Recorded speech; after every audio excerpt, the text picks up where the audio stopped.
Ornette Coleman was an American jazz saxophonist, trumpeter, violinist, and composer. His jazz career started in the 40s. In 1959, he released an album called The Shape of Jazz to Come, which is considered a pioneer in the free jazz genre and avant-garde jazz. It's widely seen as being a pivotal album. In 1960, he released an album called Free Jazz, and that gave the genre its name. However, he always disliked the name of free jazz because he always claimed that the stuff that he did wasn't totally free and that it did have some structure to it.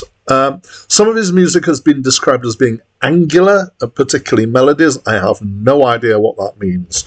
In the 1970s, he embraced electric instruments and a genre of music called melodic funk, which he created.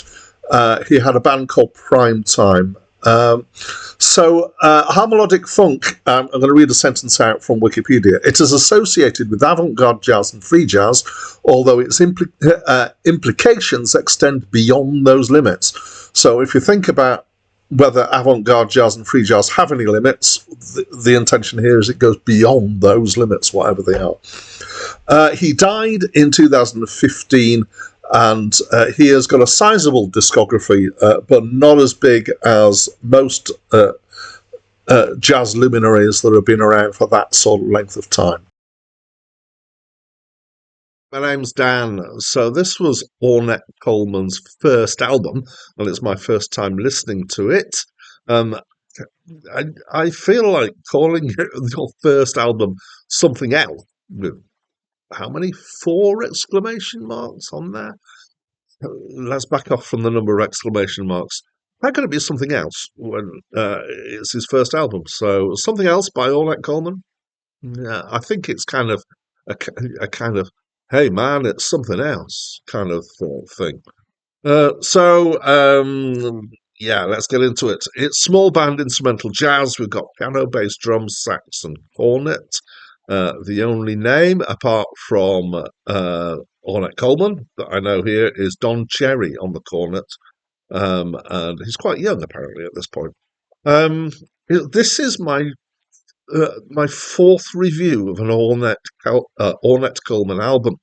And he's not managed to get over 7 yet. He's had 1 below 5. And so when I saw that there was an Ornette Coleman album coming up, I thought, oh, really? Here we go again. So I know that he's quite well known for his free jazz. But as you'll see, the score, 6.8, I've given it.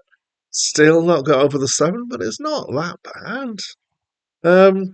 So Wikipedia, I'm forever going back to what Wikipedia says in terms of genre, and what Acclaimed Music, which is the list that I'm reviewing from, says. Acclaimed Music tends to be tighter in its description than Wikipedia. Let's get into what they say. So Wikipedia says this is free jazz. Acclaimed Music says this is hard bop. So let's deal with free jazz first of all.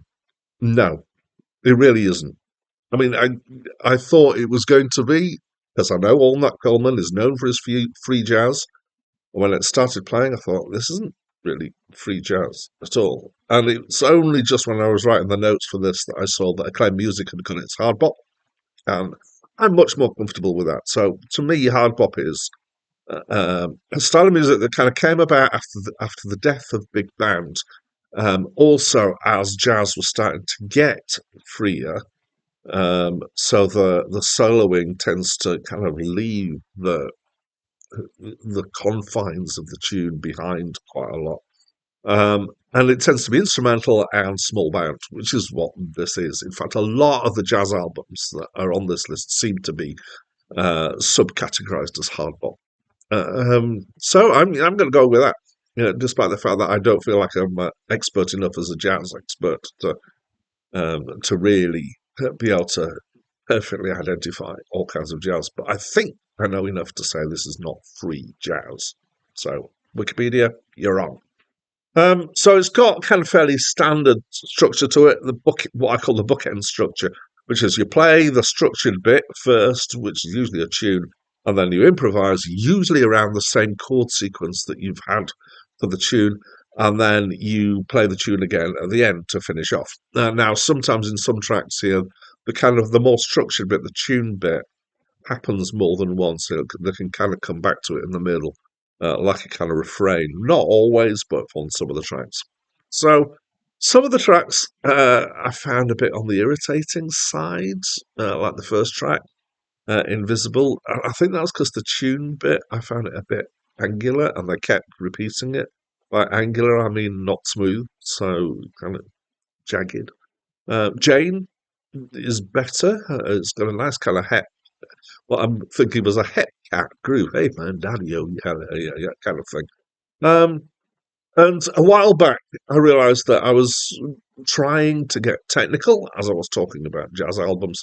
So I made a commitment to myself and to all you people who are watching this, all 25 of you or however many, that when I do reviews of jazz albums, I'm going to talk about, as well as anything else, how does it make me feel?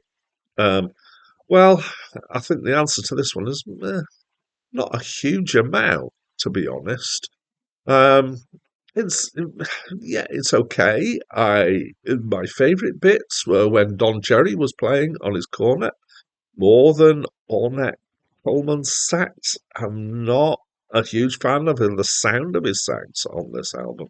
It sounds like the tone of it is a bit abrasive to my mind, in a way that I didn't particularly enjoy. And I have noticed from a previous review that I mentioned the tone of his sax and that I didn't like it. And I think I'd made that decision for this album before I made that retrospective connection to it. So musically, it's okay. It didn't light me up. There are, most of it's kind of reasonable and decent, but I didn't find it particularly exciting. So that's what I think of this album. As always with jazz, I feel like I'm definitely on a disadvantage in that I don't have a deep understanding of jazz. But I guess there's a lot of people out there who might come across this who don't have a deep understanding of jazz, and it is kind of particularly hard to get into, I think. Um, but yeah, what am I saying? So, if you know jazz better than I do, please do enlighten me with why this is a great album, or why you don't like it as an album. It's certainly quite different from some of the later Ornette Coleman stuff that I've reviewed. Um, so yeah, did he go in a good way or did he go in a bad way? Whatever you think of Ornette Coleman or this album, please do let me know by leaving me a comment.